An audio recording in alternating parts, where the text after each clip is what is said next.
सादर करीत आहोत आजच्या काही ठळक घडामोडी।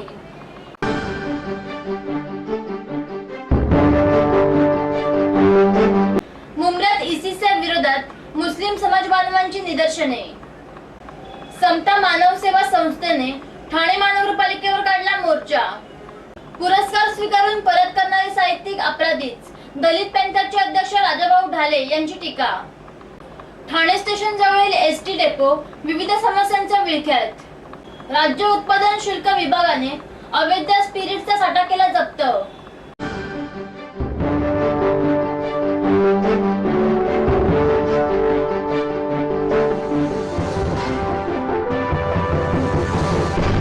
मुंब्र्यात इसिसच्या विरोधात मुस्लिम बांधवांनी निदर्शने केली आहेत।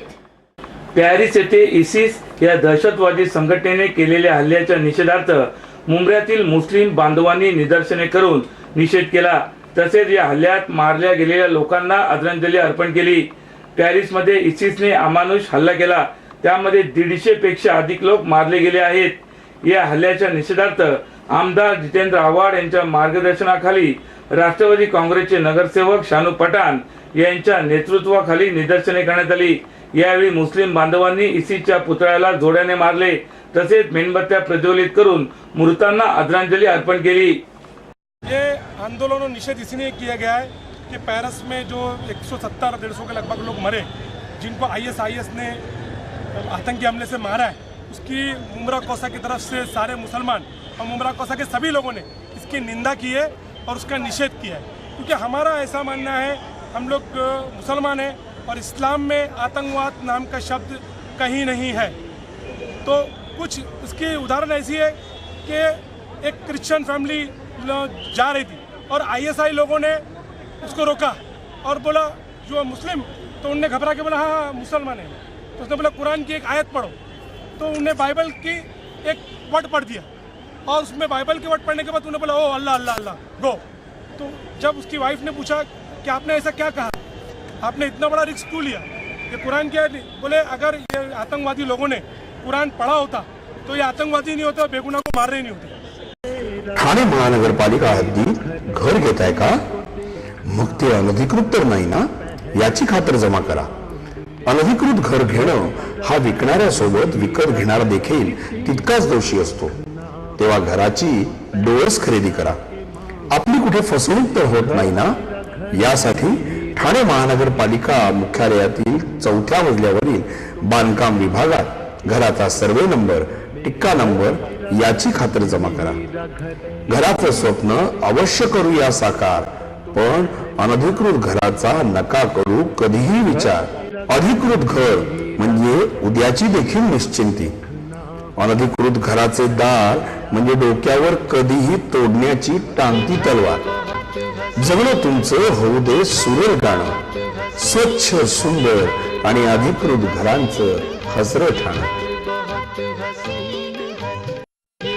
ठाणे महापालिकेतर्फे जनहितार्थ प्रसारित।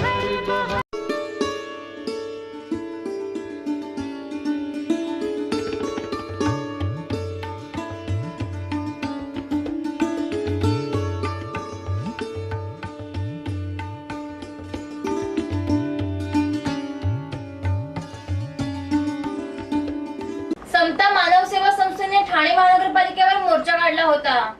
ठाणे महानगरपालिकेच्या परिक्षेत्रात राहणारे नागरिक हे कर रूपाने ठाण्याच्या विकासात भर घालतात, पण ठाणेकरांना भेडसावणारा महत्त्वाचा प्रश्न म्हणजे मृत्यूनंतर अंत्यविधीसाठी लागणाऱ्या लाकडांसाठी पैसे मोजावे लागतात। यासाठी कित्येक वेळी संस्थेने महापालिकेशी पत्रव्यवहार केला, पण आश्वासनाखेरीज काहीच झाले नाही।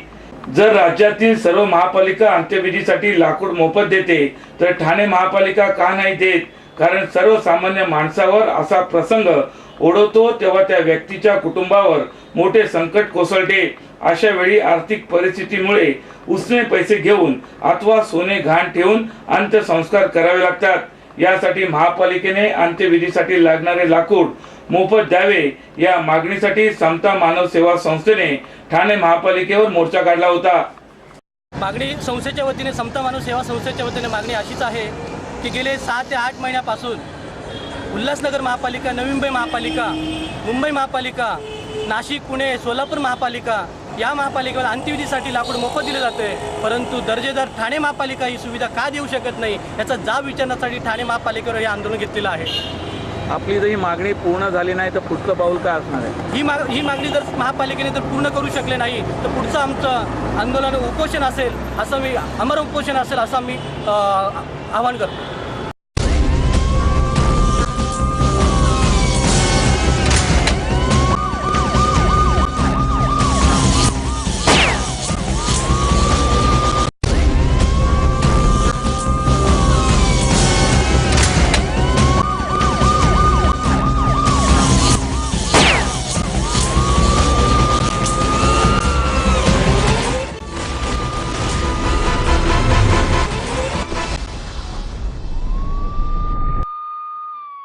पुरस्कार स्वीकारून परत करणारे साहित्यिक अपराधीच, अशी टीका दलित पॅंथरचे अध्यक्ष राजाभाऊ ढाले यांनी केली आहे.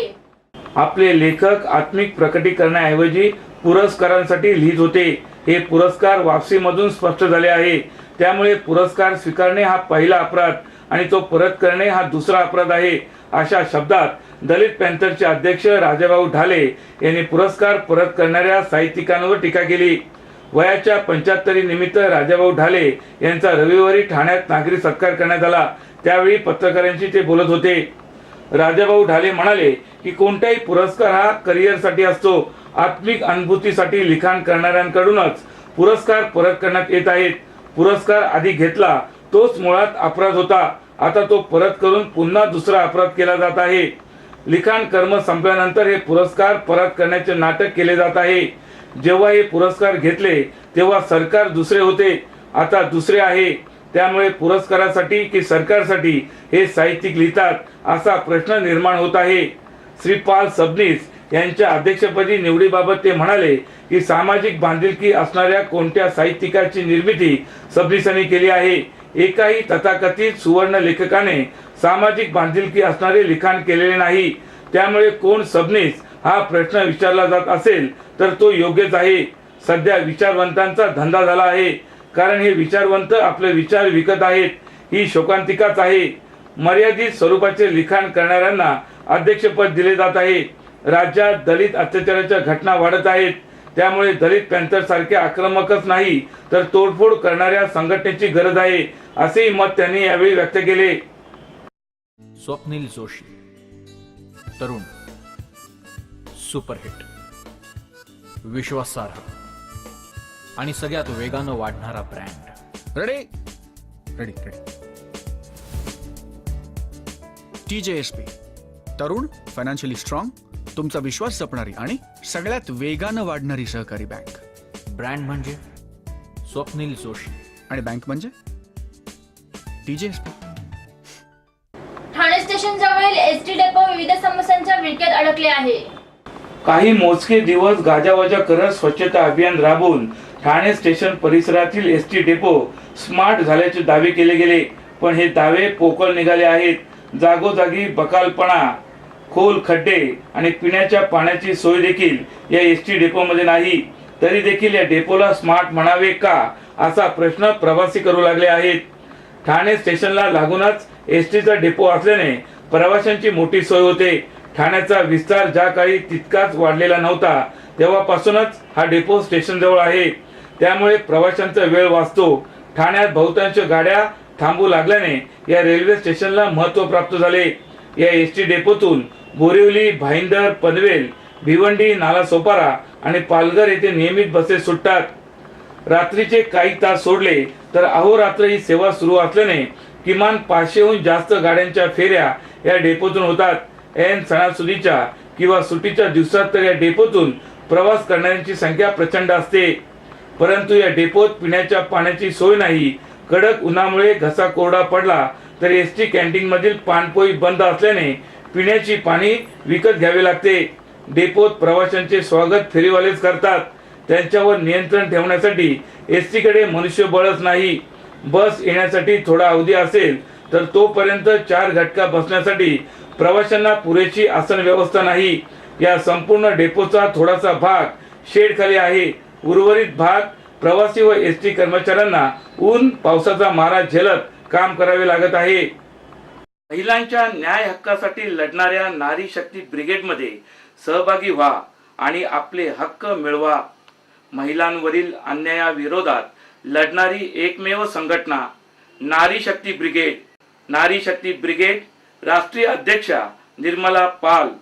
सभासद नोंदणी सुरू आहे. संपर्क 9321712916.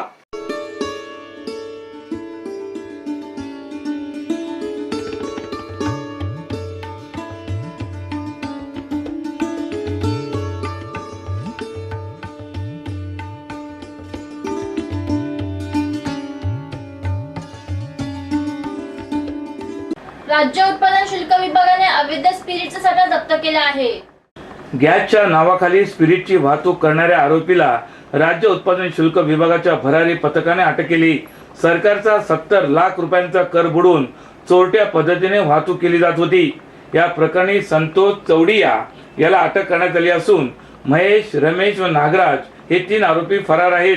गॅसच्या नावाखाली टँकरमधून 20,000 लिटरच्या साठ्याची अवैध वाहतूक केली जात असल्याची माहिती राज्य उत्पादन शुल्क विभागाचे आयुक्त विजय सिंगल यांना मिळाली होती.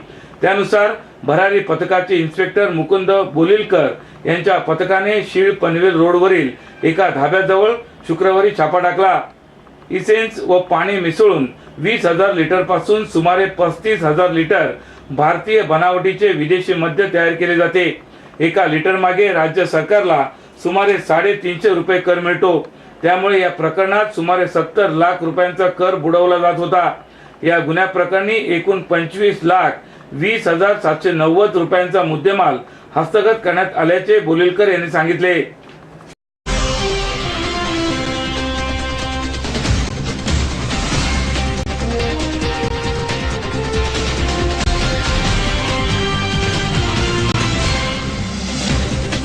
तर या होत्या आजच्या काही ठळक घडामोडी. उद्या पुन्हा भेटू याच वेळी याच ठिकाणी.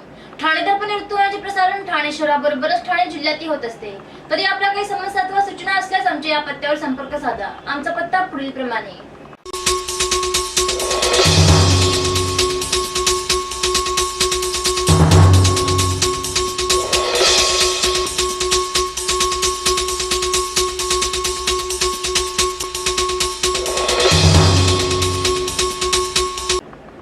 धन्यवाद.